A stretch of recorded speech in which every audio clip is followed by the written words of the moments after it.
Hey everybody, in today's video we're going to be talking about how to generate commercial real estate seller leads. Wanted to do a little bit of a different background today, so I'm out here on my balcony. It's just a beautiful day here in Miami. I wanted to talk about specifically about how my team generates thousands of commercial real estate seller leads each and every single month, and how you can do the same exact thing. So what's up everybody, my name is Henry Eisenstein. If you don't know who I am, I'm a commercial real estate investor and real estate broker who's been a part of over $500 million worth of real estate transactions over the last couple of years, and I'm here to show you how to generate thousands of commercial real estate leads without working hundreds of hours every single week. First things first is prospecting. Obviously, if you've been watching my channel, you're going to know that I'm a huge fan of prospecting. That means cold calling, picking up the phone and making some prospecting calls. So whether you're pulling a list from Referrals, CoStar, you name it, it's picking up the phone, connecting it to a dialer. I use mojosales.com, importing that lead list into that dialer and then hitting the list as fast as you can. What's important about this is about the level of effort. The list is incredibly crucial, which you can check out my other videos here about how to pull a lead list from Referrals, is that I have people that come to me and say like, well, Henry, I'm making my calls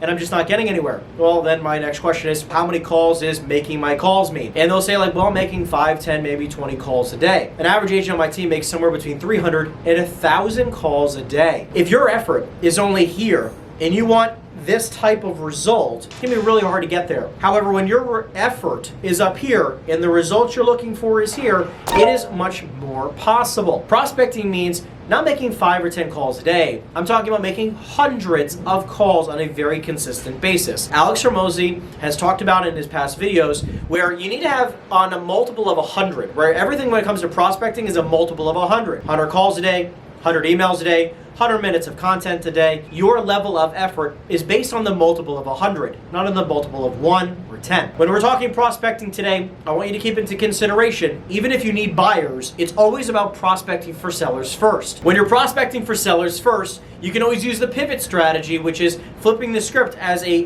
calling for a seller, and when they say they're not interested in selling, you can immediately flip the script into a buyer script. It's much more complex, in my opinion, to prospect for buyers when you're saying, hey, would you be open to buying something, and then flipping into a seller script. Just in my personal experience, I found much more success doing it seller to buyer rather than buyer to seller. However, I'm gonna be blunt, both work. It's just about doing the work. When you're prospecting for sellers, you're pulling that lead list, you throw it into a dialer, and you use my scripts, which are in the description down below for absolutely free. Use them and use it on a basis of a multiple of 100. And as long as you're using it on the basis of 100, it's really hard to not get results from it. And if you want to take it one step further, it's not even about the calls that you can go on a basis of 100. It's about the conversations that you're having on any given week. When you're having a higher amount of conversations, your ability, the likelihood of you having a lot of leads being generated is obviously higher as well. Instead of maybe the calls, when it comes to prospecting and the calls is what you get fixated on, I like to get fixated on how many leads am I generating?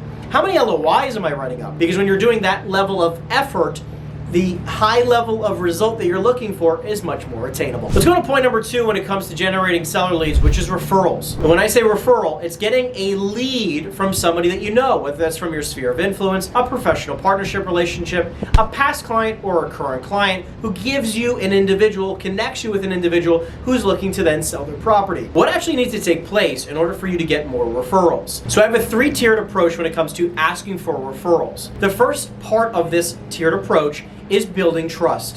Whether that's with a sphere of influence, somebody that you obviously know, or professional partnership relationships, which is attorneys, lenders, inspectors, contractors, other professionals in the industry outside of brokers, which we'll talk about in a little bit. Then you have your current clients and your past clients. You must build a high level of trust with these individuals before they're just going to trust you with someone that they know. So building trust, it's building rapport, and then building on something that I like to say, it boils down to, are you a person of your word? Which is, you say something and then you do it. And they also need to like you. Let's just be clear, right? So not only is it trust, it's also a high level of them needing to like you. So you've built that trust. You've built it through rapport building. You get to know them. These people in my life, I want you to know, like whether it's an investor, past client, current client, professional partnership, sphere of influence, these people become my closest friend. There's a lot of investors that I'm very close with where I am invited to their family events. That's a new level of trust. And when you build that kind of relationship, it's gonna be pretty obvious that they're gonna refer you some business. And step 2 is having them know how to refer you business and who you'd like to be referred to. Just say, John, the best way you can refer me some business, if they're asking you, right, or you can even tell them when you're in front of them, It's like, John, who's ever looking to sell a piece of commercial real estate, who, whether that's an apartment building, industrial building, retail building, you be very specific, and they're looking to sell their property, whether it's for top price or they need to sell it right away, I'm the best person for that job. And all you need to do is simply put me into a group text or a group email, whichever you prefer, and I'll take the best care of them. That's it. At least they don't feel weird about, like, how do I actually connect this person? Like, oh yeah, you should call them. Because you know what they typically do is like, oh, I gave my friend your number. And it was incredibly frustrating because what was the odds of them actually reaching out to you? Now, step 3 is you must ask for referrals. So the script basically goes like this. John, can I ask you a favor? And they're going to say, yes, Henry, of course. John, can I count on you for one fantastic referral? Somebody who's looking to sell a warehouse, a retail building, a multifamily building, whatever specifically you want, okay? One thing, don't make it complicated. Within the next 30 days, can I count on you for that? That's the script. And if you use that over and over and over again to all these individuals in your life, imagine asking for just 5 or 10 referrals per day, or even per week. You'd be surprised how many people can actually refer you some business. Number next is brokers. I work with a lot of other real estate brokers, whether they're on my team or in my network of individuals who come across great real estate deals. So what commonly happens is that when they generate a seller lead, they might not always have a buyer lead that is looking for specifically that type of product. I've become someone that you and many other people can count on to possibly have a buyer for their seller leads. So I make these types of relationships with a lot of brokers all over the state, all over the country even, who come across these seller leads. And by the way, if you have anything, you can email it to us at info@henryeisenstein.com. Give me some details around the property, the address, and as much as you're willing to give. And I'm going to do my best to see if I have any buyers who are willing to buy the property. Having all these relationships with other brokers is going to allow you to generate a lot more seller leads on any given month. This is like building a team, which we're going to talk about shortly, but it's building a team with people that you actually, don't actually have to compensate in any other way, because they're going to bring the seller, you're going to bring the buyer. It's not like losing any commission really. You're really just splitting that commission as a traditional buyer or seller agent. It actually allows you to do possibly a lot more business any given year by creating these levels of relationship. Number next is wholesalers. Wholesalers can also be a very valuable relationship that you can create that will allow you to generate more seller leads. Similar to real estate brokers, however, they also typically will be paid in a different way. Sometimes they will double close on the transaction, or maybe they'll just take an assignment fee, which allows you to possibly take a larger piece of commission if your buyer is willing to pay it or if the seller is willing to pay it. So, and sometimes even the wholesaler is willing to split their fee. It just depends, and you want to get that really clear up front. I like to be very blunt with wholesalers and say, like, listen, how are you being paid on this deal? How would you like to be paid on this deal? Are you looking for compensation from me, or are you being paid separately? Next time you're working with a wholesaler, try to get that straightened out. But I do believe in wholesalers being a fantastic opportunity for commercial real estate brokers and investors to make some great money. I definitely would take some time to connect with some wholesalers. There's a lot of them out there. You can look up a bunch of websites that will find more of them. The other thing I want to mention to you, you want to vet out the wholesalers and brokers who are not direct to sellers. So if they're one person away, which means that there's another wholesaler or another broker involved, and they're just trying to squeeze their way into a deal, I don't highly recommend working those types of deals because it just dilutes the amount of money that everybody's going to make. Just be clear. You want to ask right up front. Number one, how do you want to be paid, or how are you being compensated? And are you direct, 100% direct to seller, where if we need to have a conversation with them and there's like no other broker or wholesaler involved? Is that accurate? Number next is paid advertising. I'm going to spend, just a really quick moment on this, which is literally any type of paid advertising, whether that's Google ads, Facebook, Instagram, any type of social media paid advertising, billboards, mailers, you name it. I don't spend a lot of money on paid advertising when it comes to generating seller leads. It's just not my thing. I've done it in the past. I've not had a lot of success with it,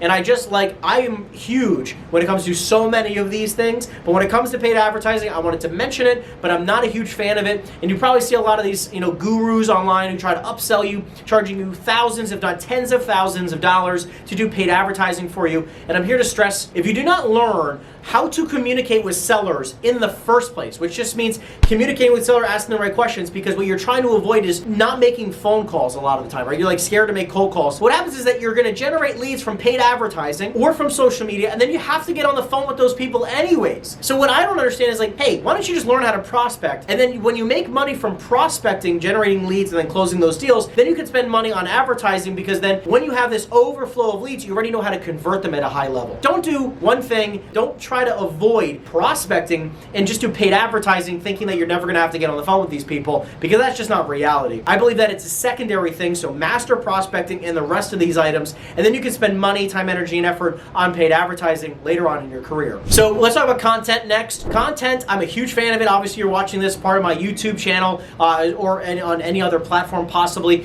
What's interesting that I have found from this is that your content is going to be targeted to a certain avatar. I'm looking to build a massive organization of commercial real estate agents around the country, if not the globe. So I am targeting commercial real estate agents just like you, right? Because I want to build a relationship with you so that if you come across any seller leads, as an example, like we talked about in this video, that you're going to reach out to me possibly again at info@henryeisenstein.com, and I can possibly have a buyer for you. This is how I'm creating my audience, how I'm providing value to my audience, where eventually my audience will bring me lots of leads, where every single week we're getting dozens of emails with possible seller leads that I can support them with in selling by bringing my buyers. That's the way I have created my social. You can obviously also do direct to seller, which is educating sellers then, because you want to target your content to your specific avatar. Content can be any way that you choose to do it. I'm specifically creating content to educate commercial real estate agents and investors all around the globe of how to grow their commercial real estate business when it comes to sales, underwriting, doing business. I mean, like, we do obviously do a lot of content on here, but in all these different fashions, so that I can be the individual that hopefully many of you think of when you say, hey, I got a good seller lead, I don't have a buyer, let me see if Henry has a buyer. That's where content comes into play. Okay, lastly and very important, which is building a team.